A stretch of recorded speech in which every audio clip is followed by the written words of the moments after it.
Hello, this is LiquidOcelot, and guys, today I'm going to show you how to remove Xbox inbuilt application from your Windows 10. So first of all, I'm going to settings in the search bar and then to apps.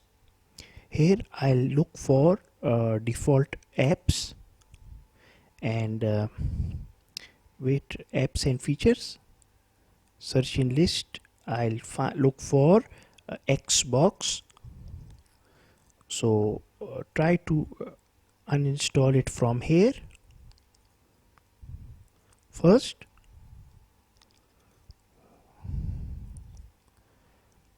This one is uninstalled. This one, you see, Xbox game bar cannot be uninstalled, and Xbox Live also I'll uninstall. So from here I have uninstalled too.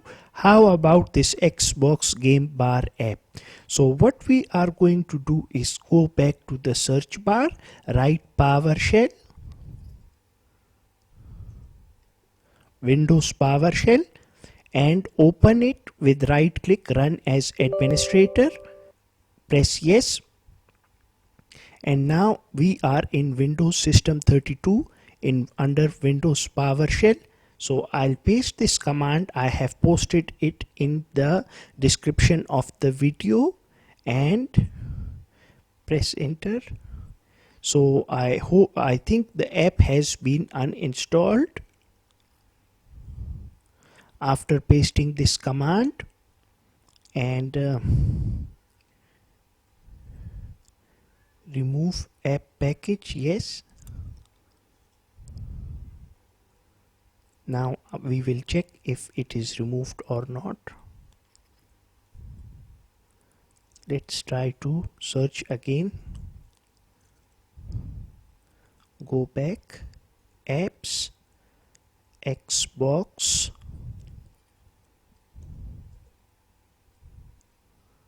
so I think that this has not been removed.